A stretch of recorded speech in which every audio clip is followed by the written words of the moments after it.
Hello students, I hope you all are doing good. Let's start today's chapter, Safety and First Aid. If we are careful, we can avoid most of the accidents. Accidents can take place anywhere and any time. We should follow safety rules everywhere. देखिए, accidents आपको पता है कभी भी कहीं भी किसी के साथ भी हो सकते हैं, तो इसीलिए आपको सेफ्टी रूल्स को फॉलो करना चाहिए और आपको हमेशा केयरफुल रहना चाहिए जिससे कि आप एक्सीडेंट्स को अवॉइड कर सकें, right? Safety rules at home. अब देखिए, घर में आप रहते हैं तो क्या क्या सेफ्टी रूल्स आपको फॉलो करने हैं. There are so many objects in home that can hurt you if you are careless. Medicines should be taken only in the presence of an adult. Do not climb on shelves, windows, tables, etc. Do not play with breakable things like glass. You may get hurt. Do not play with sharp or pointed objects. You might cut yourself and suffer from blood loss.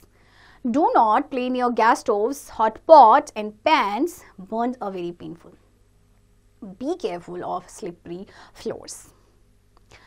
Some chemicals are harmful even if you touch them, so be careful. Do not play with electrical appliances. Do not touch electric wires or switches with wet hands. Do not insert your finger in the electric sockets. It can be very dangerous. Place a non-slip mat just outside the bathroom door to wipe your wet feet. Do not leave toys and other things on the floor. People might trip on them and fall. अच्छा देखिए, अब जब आप घर पे हैं तो आपको क्या क्या सेफ्टी रूल्स फॉलो करने हैं. सबसे पहले देखिए, मेडिसिन, वेरी इंपॉर्टेंट. मेडिसिन आपने अपने आप से नहीं लेनी है, किसी एडल्ट की प्रेजेंस में ही लेनी है, ओके? और जैसे कि जो ब्रेकेबल थिंग्स होती हैं, जो टूट जाते हैं, जैसे कांच है, उसके साथ ना खेलें. पॉइंटेड ऑब्जेक्ट्स, शार्प ऑब्जेक्ट के साथ ना खेलें, लाइक आपका scissor, knife, needles, okay? Gas stove के पास ना खेलें, कोई भी हॉट पॉट्स हैं या पैन्स के पास ना खेलें, ओके? स्लिपरी फ्लोर नहीं होना चाहिए, अगर है तो बी केयरफुल. कुछ ऐसे केमिकल्स होते हैं ना जिसको आप टच भी करेंगे तो आपको हार्म पहुंचाएंगे, सो बी केयरफुल. इलेक्ट्रिकल अप्लायंसेस के साथ कभी ना खेलें. गीले हाथों से इलेक्ट्रिक स्विचेस को, इलेक्ट्रिक वायर्स को कभी भी ना टच करें. और आपके जो इलेक्ट्रिक सॉकेट्स होते हैं ना जिसका हम प्लग डालते हैं, वहाँ पे अपने जो फिंगर्स हैं उनको इंसर्ट ना करें क्योंकि it can be very dangerous. You may get electric shock. Okay, non slip mat जो है बाथरूम के जस्ट बाहर रखना है ताकि आप उसमें अपने वेट फीट को वाइप कर सकें. अपनी टॉयज और दूसरी चीज़ों को फ्लोर पे ना यहाँ वहाँ बिखेर के रखें क्योंकि लोग उसमें ट्रिप हो सकते हैं, ओके, एंड वो हर्ट हो सकते हैं, right? Do not wear synthetic clothes as they catch fire easily. If a gas leak is suspected, do not strike any mattress stick. Do not turn on any electric switch. Windows should be opened immediately to let the gas out and allow fresh air to come in. Synthetic clothes कभी भी ना पहने जब भी आप, क्योंकि ये fire को इजीली कैच कर लेते हैं. अगर आपको ऐसा लग रहा है कि गैस की स्मेल आ रही है, कि गैस लीक हो रहा है, तो सबसे बड़ी बात याद रखना है, माचिस ना जलाएं और इसके अलावा कोई भी इलेक्ट्रिक स्विच ना ऑन करें. तुरंत आपको क्या करना है, विंडोज, डोर्स जो भी है वो ओपन करनी है, ओके, जिससे कि गैस निकल जाए. Leakage of cooking gas can be dangerous. If you smell leaking gas, you must do the following. Turn off the regulator of the gas cylinder. Do not touch any switch. Even a small spark is enough to catch fire. Do not light a mattress stick. The gas in the room will catch fire. Contact the gas agency immediately. Open all the windows and the doors for the gas to escape. अब जैसे cooking gas आपकी leak हो रही है, बहुत ही dangerous होती है, तो आपको कुछ चीज़ें ध्यान में रखनी है. सबसे पहले तो गैस सिलेंडर का जो रेगुलेटर होता है उसको ऑफ कर दें. कोई भी स्विच ना टच करें क्योंकि जब आप स्विच ऑन करते हैं तो एक छोटा सा स्पार्क होता है, तो उस छोटे से स्पार्क से आग लग सकती है. माचिस भी नहीं जलानी है, ओके? तुरंत ही गैस एजेंसी को आपने कांटेक्ट करना है और जितने भी डोर्स एंड विंडोज है सब खोल देने जिससे कि जो गैस है वो स्केप हो सके, right? No the fact, cooking gas has no smell. Another gas with a smell is mixed with it so that if the cooking gas ever leaks, people will notice and accidents can be avoided. Actually जो आपकी cooking gas होती है LPG, उसकी कोई smell नहीं होती है, बल्कि उसमें एक गैस, दूसरी गैस डाली जाती है जिसकी स्मेल होती है. वो इसलिए डाली जाती है कि अगर कभी कोई गैस लीक हो गई तो आप उसे सस्पेक्ट कर सकें, right? Do not leave the bar of soap on the bathroom floor. Always keep it in the soap dish. Do not spill shampoo on the floor. You may slip on it and hurt yourself badly. Do not play with the razors, razor blades and scissors kept in your father's shaving kit. They can cut your fingers or hands. Do not try to taste anything you are not sure about. Keep away from medicines and disinfectants such as phenyl, ammonia and dyes. Some of them can harm you even if you just touch them.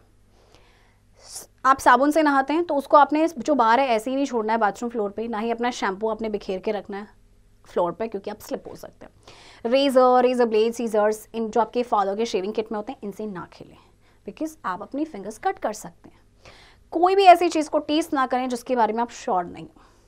हमेशा medicine, disinfectant जैसे आपकी phenyl, ammonia, dies ये होते हैं, इनसे दूरी बना के रखें, क्योंकि अगर आप इनको टच भी करेंगे तो आपको नुकसान पहुंचा सकते हैं। Okay, while playing, do not scatter your toys on the floor. Somebody could trip on them and get hurt. After playing, keep your toys and game back in their place, especially those with small pieces, for example the jigsaw puzzle. और अपने toys को फैला के नहीं रखना है, क्योंकि कोई भी उसमें ट्रिप हो सकता है। खेलने के बाद आप अपने टॉयज़ और गेम्स को वापस उनकी जगह पे रखना है, right? Safety rules on the playground. अब देखिए, प्लेग्राउंड पे आप सभी खेलते हैं, ओके? अब रन करते हैं, खेलते हैं, तो आपको अगर आप थोड़े से भी केयरलेस हो ना तो आपको हर्ट हो सकते हैं। तो क्या आपको क्या सेफ्टी रूल्स फॉलो करने हैं? सबसे पहले, do not push others, wait for your turn, do not go too close to the moving swings, be careful while playing on the swings, slides in jungle gym, do not push vacant swings, follow the rules of the game, do not use sports equipment to hurt others. अच्छा देखिए, कभी भी एक दूसरे को push ना करें, अपनी टर्न का वेट करें, और आपके जो स्विंग्स होते हैं जो मूव कर रहे हैं तो उनके पास ज़्यादा पास ना जाए। जब भी आप स्विंग्स में खेल रहे हैं, स्लाइड्स में, उसमें आपको एक्स्ट्रा केयरफुल रहना चाहिए। और कई बार खाली झूले होते हैं ना, उनको पुश नहीं करना है। गेम्स जो आप खेल रहे हैं उनके रूल्स को फॉलो करना बहुत ज़रूरी है, और किसी भी स्पोर्ट इक्विपमेंट का यूज़ ना करें दूसरों को हर्ट करने के लिए। Okay, now safety rules at school. In school, you run around a lot. You also do a lot of work using sharp tools like pens, pencils, and scissors. A few precautions can take care of some unwanted incidents. School देखिए, school में I am sure आप लोग भी भागते रहते हैं कि यहाँ वहाँ बहुत सारे आप काम करते हैं शार्प टूल्स के साथ, जैसे पेंसिल्स हैं, पेन है या सीजर्स है। ओके, तो कुछ प्रिकॉशंस आपने रखने हैं। वो क्या है? Do not play in the classroom, do not climb on the desk, you may hurt yourself. Do not run while climbing or going down the staircase, you may get hurt. Be careful while handling sharp or pointed objects, you might hurt yourself or others. Do not push each other, do not fight with your friends. सबसे पहले classroom में ना खेलें, desk पे आपको नहीं चढ़ना है, और स्टेयरकेस पे जब आप जा रहे हैं या ऊपर चढ़ रहे हैं या नीचे जा रहे हैं तो भागते हुए ना जाएं, और जब भी आप शार्प या पॉइंटेड ऑब्जेक्ट को हैंडल करें तो बी केयरफुल। ओके, एक दूसरे को धक्का ना दें और कभी भी अपने फ्रेंड्स के साथ लड़ाई ना करें। Okay, now safety rules on road.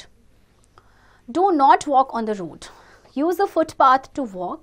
If there is no raised footpath, walk on the right side so that you can see the traffic coming towards you. कभी भी रोड पे चलना नहीं है, रोड चलने के लिए नहीं होती, एक्चुअली वो व्हीकल्स के लिए होती है। ओके, हमेशा फुटपाथ का यूज़ करें। अगर कोई भी रेस्ड फुटपाथ नहीं है तो फिर आप राइट साइड पे चलें, ताकि आपको ट्रैफिक दिखता रहे जो आपकी तरफ आ रहा है। Okay, be careful while crossing the road. Use the zebra crossing wherever it is available. Look first to your right, then to the left to see if any vehicle is coming. Cross the road only after you are sure that the road is clear. जब आप road cross करते हैं तो हमेशा careful रहें, हमेशा zebra crossing का use करें अगर आपकी अवेलेबल वहाँ पर है तो। ओके, और अगर नहीं अवेलेबल है तो सबसे पहले आप अपने राइट देखेंगे, फिर अपने लेफ्ट देखेंगे कि कोई व्हीकल तो नहीं आ रहा है, और फिर आप रोड को क्रॉस तभी करेंगे जब आप श्योर हो कि हाँ रोड क्लियर है। Okay, follow traffic rules when you ride your bicycle on the road. Do not forget to wear your helmet. Do not listen to music with a headphone while riding on your bicycle. It can keep you from hearing the sound or horn of a moving vehicle. Be careful if the road is wet. Vehicles may skid on wet or oil-spilled roads. देखिए, traffic rules को आपने follow करने हैं जब कभी भी जैसे आप बाइसिकल राइड कर रहे हैं, अपना हेलमेट पहनना ना भूलें, और जब आप बाइसिकल चला रहे हैं तो हेडफोन लगा के म्यूज़िक ना सुने। ओके, क्योंकि आपको आने वाला जो लोग हॉन्किंग करते हैं या हॉर्न करते हैं मूविंग व्हीकल को, वो नहीं सुनाई देगा। ओके, और अगर रोड वेट है तो बी केयरफुल, क्योंकि इस टाइम पे क्या होता है, व्हीकल्स स्किड कर जाते हैं। Okay, first aid, the immediate help. Sometimes, even though people are careful, accidents happen and someone gets hurt. If we cannot take an injured person to doctor at once, we should provide some immediate help to him, her. This is called first aid. First aid can save a person's life or prevent permanent damage to one's body. Everyone should learn how to give first aid. We should have a first aid box both in our home and in our school. देखिए कई बार क्या होता है कि लोग careful होते हैं फिर भी उसके बावजूद एक्सीडेंट्स हो जाते हैं. ओके तो कई बार क्या होता है कि अगर हम इंजर्ड पर्सन को डॉक्टर तक नहीं लेके जा पाए इमीडिएटली उसे आप फर्स्ट एड दे दें. फर्स्ट एड एक्चुअली क्या होता है, जो पहली हेल्प किसी एक इंजर्ड पर्सन को दी जाती है before the arrival of doctor, उसे हम कहते हैं फर्स्ट एड. ओके क्योंकि फर्स्ट एड देने से कई बार पर्सन की जो लाइफ है वो बच जाती है. ओके तो सबको पता होना चाहिए कि किस तरह से फर्स्ट एड दिया जाता है और आपके पास फर्स्ट एड बॉक्स आपके घर और स्कूल दोनों जगह होना चाहिए. Right. First aid box. The first aid box usually has the following things: a first aid book, small pieces of clean cloth, a crepe sterile bandage, a pair of forceps or tweezers, a pencil torch or flashlight heating pad, a small roll of sterilized gauze and cotton pads, antiseptic solution such as Dettol or Savlon, a small cotton roll, some band-aids, a pair of blunt-ended scissors, a thermometer, a small soap, ice pack. Okay so ये सारी चीज़ें हैं जो आपकी first aid box में होनी चाहिए. Okay know the fact the red cross society is an international organisation. It was founded by Jean Henry Dunant and his associates in Geneva, Switzerland in 1863.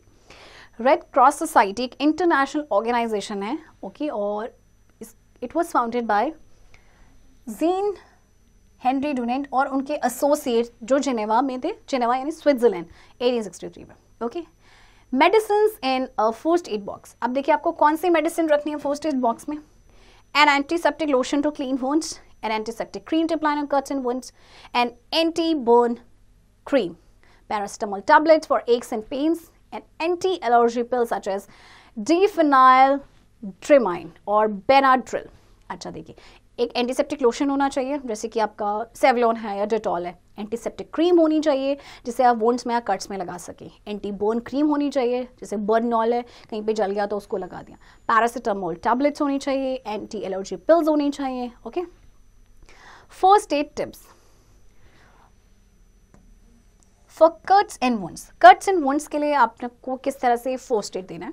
सबसे पहले वॉश द वुंड और the cut with water to remove dirt. Then wipe it with cotton dipped in a few drops of antiseptic lotion like Dettol or Savlon. If it is a minor cut, just put a band-aid. A deeper cut may need a cotton swab and a sterilized bandage. Cuts and wounds के case में क्या करना है, सबसे पहले उसे wash करना है जिससे वाटर से, जिससे कि डर्ट रिमूव हो सके. फिर उसमें आपने क्या करना है, थोड़ा सा आपने जैसे कॉटन लिया उसको डिप किया एंटीसेप्टिक लोशन में, डेटॉल है या सेवलॉन में, फिर उसको उस पर लगाना है. अगर माइनर कट है तो एक बैंडेज लगा दीजिए, लेकिन अगर डीपर कट है तो फिर आपको कॉटन सॉप की जरूरत पड़ेगी, एक बैंडेज की भी, स्टेरलाइज्ड बैंडेज की भी जरूरत पड़ेगी. Okay next for Burns. Wash the burnt area with running water. Put an ice pack on the burnt area or dip it in cold water till the skin irritation is gone. Then put an antiseptic cream like Bernol on the affected area. अब burnt area को सबसे पहले wash करना है running water से, ice pack उस पर लगाना है. ओके या फिर आप उसमें कोल्ड वाटर में डिप कर सकते हैं जबकि इरिटेशन, स्किन इरिटेशन खत्म नहीं हो जाती. फिर आप एंटीसेप्टिक क्रीम लगा सकते हैं जैसे कि Bernol है. Okay next for insect bytes. Apply calamine lotion. For bee and wasp stings, apply a paste of baking soda with an antiseptic cream. अगर किसी इंसेक्ट ने बाइट कर दिया है तो कैलामाइन लोशन लगाएंगे. अगर बी या वास्प का स्टिंग है, डंक मारा है, तो फिर हम बेकिंग सोडा का पेस्ट लगाएंगे. ओके एक एंटीसेप्टिक क्रीम के साथ उसका पेस्ट बनाएंगे, हम उसको अप्लाई करेंगे. Right. For if a person has fainted, make him lie down with his head lower than the body so that the supply of blood to the brain increases. अगर कोई person फेंट हो गया, बेहोश हो गया, तो आपने क्या करना है, उसका हेड जो है बॉडी से लोअर होना चाहिए. इस तरह से आपने उसको लिटाना है ताकि जो सप्लाई है ब्लड का वो ब्रेन तक पहुंचे, इंक्रीज हो जाए. ओके तो the type of first aid depends on the type of injury. There are some general rules you should keep in mind when a person is injured. देखिए वैसे तो फर्स्ट एड डिपेंड करता है कि किस तरह की इंजरी है. ओके बट कुछ जनरल रूल्स होते हैं वो आपको हमेशा ध्यान में रखना है जब भी कोई पर्सन इंजर्ड है. तो सबसे पहले never panic, send for an adult और call a doctor. Loosen the victim's clothing, keep the victim protected from flies and dust, do not crowd around the victim, make sure the victim is comfortable and calm him down. सबसे पहले panic कभी नहीं करना है, घबराना बिल्कुल नहीं है। किसी एडल्ट को बुलाएं या डॉक्टर को बुलाएं तुरंत ही, ओके। विक्टिम के क्लोथ को लूज कर दें और विक्टिम को प्रोटेक्ट करें फ्लाइज या फिर डस्ट से। और सबसे बड़ी बात, लोग क्या करते हैं, कोई इंजर्ड पर्सन होता है उसके आसपास घेरा बना के खड़े हो जाते हैं, है ना, क्राउड कर देते हैं। तो कभी भी क्राउड ना करें एंड आप मेक श्योर करें कि विक्टिम कंफर्टेबल है, और अगर नहीं है तो make him calm down, right. So students, I hope आप ये जितने भी सेफ्टी रूल्स मैंने आपको बताए हैं आप इन्हें फॉलो करेंगे एंड इस चैप्टर की प्रैक्टिस अब आप खुद से करेंगे।